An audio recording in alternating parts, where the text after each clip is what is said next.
কলকাতার বুকে ফের কারি কারি টাকা উদ্ধার। এবার কলেজের বন্ধ ইউনিয়ন রুম থেকে মিলল পোকায় খাওয়া বান্ডিল বান্ডিল নোট। দুটো ট্রলি ব্যাগের মধ্যে দেখা গেল এরকম তারা তারা নোট। এই ছবি খাস কলকাতার সুরেন্দ্রনাথ কলেজের ইউনিয়ন রুমে। কলকাতা হাইকোর্টের নির্দেশে ইউনিয়ন রুম বন্ধ। মঙ্গলবার সাফাইয়ের জন্য ঘর খোলা হয়, আর তারপর ইউনিয়ন রুমের আলমারি খুলতেই চোখ কপালে ওঠে, মেলে বান্ডিল বান্ডিল নোট। দুটো ট্রলি ব্যাগ খুলতেই দেখা যায় তার মধ্যে রয়েছে তারা তারা পোকায় খাওয়া টাকা। ছাত্র সংসদ নির্বাচন দীর্ঘদিন হয় না। ইউনিয়ন রুমে রয়েছে মমতা বন্দ্যোপাধ্যায় এবং অভিষেক বন্দ্যোপাধ্যায়ের প্ল্যাকার্ড, আর ঘরের ভেতরে কারি কারি টাকা। কিন্তু নোট একেবারে গুঁড়ো গুঁড়ো হয়ে গেছে, কিছু নোট সামান্য অবশিষ্ট রয়েছে। এগুলোর মধ্যে আমাদের অ্যাক্সেস ছিল না। এবার ওটা ঘুরতে গিয়ে দেখা গেল এই সমস্ত একটা সুটকেস বেরোলো, মানে অল কারেন্সিস আর ড্যামেজড। ওরা ভেতরে আরেকবার ঢুকলো তো দেখলো সেখানে আর একটা সুটকেস আছে, এবং সেখানেও দেখলো যে পুরো সুটকেসটা ড্যামেজড কারেন্সিতে ভর্তি। এবং তারপরে তো পুলিশ এলো, আপনারা পরপর এলেন। দ্যাট ইজ প্রপার সোর্সটা তো আমাদের পক্ষে বলা সম্ভব নয়, এটা হচ্ছে ইনভেস্টিগেশনের প্রসেসের ব্যাপার। আমরা পৌরসভার নির্দেশে জায়গাটা পরিষ্কার করতে গিয়ে এই সন্দেহজনক দুটো সুটকেস পাই। সেটা খোলার পরে আমরা দেখতে পাই যে ওর ভিতরে প্রচুর ড্যামেজড ইন্ডিয়ান কারেন্সি আছে। মানে রুমের অ্যাক্সেস নেই, ওর চাবি আমাদের কাছে থাকতো না, ওই ঘর আমরা খুলতে পারিনি। কোনো ঘরের চাবি আপনাদের কাছে কেন? এটা পরিতোষ দত্ত এবং শ্রী দেবাশিস ব্যানার্জির ওদের কন্ট্রোলে ছিল। কিন্তু কলেজের বন্ধ ইউনিয়ন রুমে এত টাকা কে বা কারা রাখলো? এই টাকা কার, কোথা থেকে এলো? কত টাকা থাকলে পরে টাকা উইতে খায়?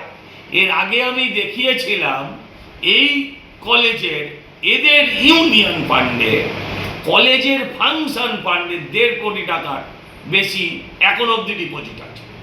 আর এখন দেখা যাচ্ছে লাখ লাখ টাকা উই খাওয়া, এবং এই সমস্ত টাকা জনতার, এদের গরিবের টাকা, ছেলেদেরকে ভর্তির টাকা। সম্প্রতি বাদুড়িয়া পুরসভার চেয়ারম্যান তৃণমূলের নেতা দীপঙ্কর ভট্টাচার্যকে গ্রেপ্তার করে পুলিশ। প্রথমে ডেরায় হানা দিয়ে পুলিশ 80 লক্ষ টাকা উদ্ধার করে। এরপর তার বাড়ির কাছে এক সাগরেদের পাটক্ষেত থেকে মেলে 5 বস্তা নগদ। ঘুরে দেখা যায় পাটক্ষেতে বস্তায় লুকোনো ছিল 2,24 লক্ষ টাকা। এর আগে 2022 সালে নিয়োগ দুর্নীতির তদন্তে প্রাক্তন শিক্ষামন্ত্রী পার্থ চট্টোপাধ্যায়ের ঘনিষ্ঠ অর্পিতা মুখোপাধ্যায়ের 2টি ফ্ল্যাট থেকে উদ্ধার হয়েছিল টাকা ও গয়নার পাহাড়। প্রায় 50 কোটি নগদ এবং আরো কয়েক কোটির গয়না বাজেয়াপ্ত করেছিল ইডি।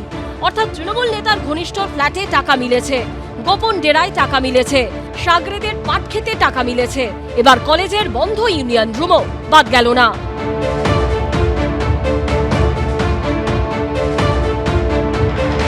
আর কি দেখতে হবে এই জীবনে, এখন শুধু সেটাই ভাবছি।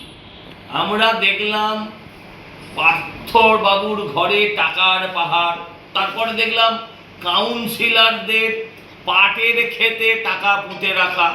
আজকে দেখলাম তৃণমূলের ছাত্র নেতারা, যদিও তাদের বেশিরভাগের বয়স 60-এর বেশি, তারা ইউনিয়ন রুমে আলমারির ভেতর লাখ লাখ টাকা, এবং সেই টাকাও উইয়ে খেয়েছে।